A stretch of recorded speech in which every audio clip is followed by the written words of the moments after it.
तो आज की वीडियो सीरीज के अंदर हम फ्रेंड टॉपिक डिस्कस करने वाले हैं instrumentation and application of ultra violet visible.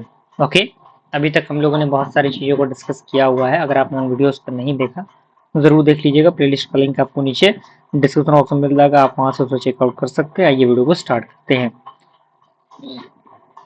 Sorry for that. तो यहाँ से चीज़ें स्टार्ट होती हैं।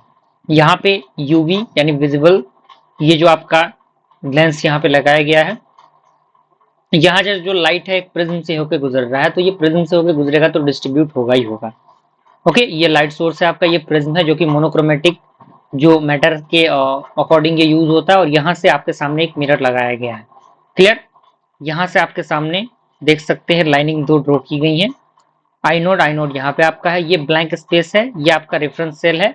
और ये भी आपका क्या है, सैंपल सेल है। ये आपका रेफरेंस सेल है, ये सैंपल सेल है। रेफरेंस को रेफरेंस के तौर पे लिया गया है। यहाँ पर भी आई नोड, यहाँ पे I1 होगा। और यहाँ पे फोटो सेल है। ओके, यहाँ पे आप देख सकते हैं ये डेक्टर होते हैं। और ये आपका क्या आता है, ट्रांसमिटेंस आते हैं। और ट्रांसमिटेंस यहाँ पे आपके सामने जो होल है आपको दिख रहे होंगे, जो कि बेसिकली ये फोटो सेल 1 है, ये फोटो सेल 2 है। और यहाँ पे आपका एक एम्पलीफायर लगा होता है जो डिटेक्ट करता है चीजों को। और यहाँ से आपके सामने यहाँ पे जो रिकॉर्डर है लगा रहता है, जो कि स्पेक्ट्रम रिकॉर्डर होता है in the form of absorbance. Okay, absorbance के फॉर्म में ये रहता है। और यहाँ पे एल इसका लेंथ होता है, इसका जो कि पाथ लेंथ होता है। और यहाँ पे बेसिकली ये जो आपका है प्रोटीन कंसंट्रेशन होता है यहाँ से। अब यहाँ पे हम बात करें तो 200 से लेके 400 नैनोमीटर यूवी होगा। और यहाँ से 400 से लेके 800 के अराउंड जो होगा वो आपका विजिबल होगा। ओके, यानी लैम्बर्ट्स बियर लॉ, यानी बेसिकली एक लैम्बर्ट्स लॉ के अकॉर्डिंग जो ए होगा वो प्रोपोर्शनल होगा सीएल के। क्लियर? अब यहाँ पे एक ग्राफिकल रिप्रेजेंटेशन आपको दिख रहा होगा, जैसे कि यहाँ पे क्या है, ट्रांसमिशन है और कंसंट्रेशन है। तो यहाँ पे एक्सपोनेंशियली क्या होगा, वो डिक्रीज होगा। और यहाँ पे हम बात करें तो जैसे कि कंसंट्रेशन क्वांटिटीज है क्वांटिटेटिव, और यहाँ पे अब्जॉर्ब बैलेंस के है, तो यहाँ पे log 1/t है। यहाँ पे आपका x है, ये y है, आपका स्ट्रेट लाइन होता है। ओके, इसी तरीके से ये x होता है, ये y होता है, तो ये आपका एब्जॉर्ब बैंस होता है, एब्जॉर्बेंस होता है। और ये आपका वेवलेंथ होता है लैम्डा। और यहाँ पे क्वांटिटेटिव यहाँ पे फॉर्मेशन दिया हुआ है। तो इसके अकॉर्डिंग यहाँ पे देख सकते हैं एक्सरे आपका दिया हुआ है, y है आपका, सारे फॉर्मेशन दिए गए हैं। अब यहाँ पे एप्लीकेशन क्या है यूवी विजिबल स्पेक्ट्रोस्कोपी के, तो सबसे पहला आपका है आइडेंटिफिकेशन ऑफ अननोन कंपाउंड, यानी किसी भी अननोन कंपाउंड को आइडेंटिफाई करने के लिए बेसिकली इसका यूज होता है। तो by comparing the spectrum of unknown compound with non spectra, यानी जब हम कंबाइन करेंगे स्पेक्ट्रम को अननोन कंपाउंड से नॉन स्पेक्ट्रा के अकॉर्डिंग, तो यहाँ पे कह रहा है कि बोथ स्पेक्ट्रा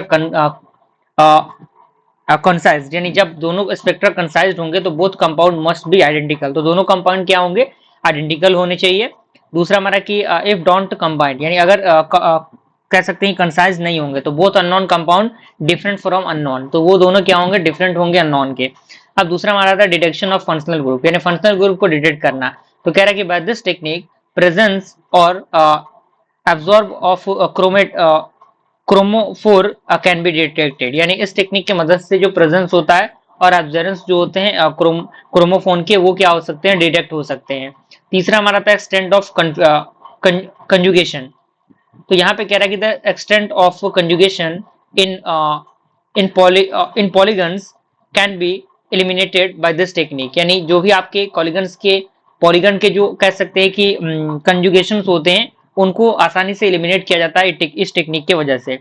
अगला हमारा है कि स्टडिंग बाय केमिकल काइनेटिक्स, यानी कह रहा है कि the technique is helpful for studying the kinetic of A reaction, यानी किसी भी रिएक्शन की काइनेटिक को स्टडी करने के लिए ये जो फॉर्मेशन होता है बेसिकली काफी हेल्पफुल रहता है।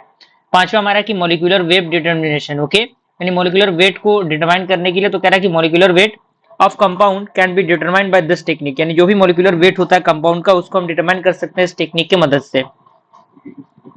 ओके, तो यहाँ तक आई होप कोई परेशानी नहीं होनी चाहिए। नेक्स्ट टॉपिक को नेक्स्ट वीडियो सीरीज के अंदर डिस्कस करेंगे। मिलते हैं अगली वीडियो, तब तक के लिए थैंक यू।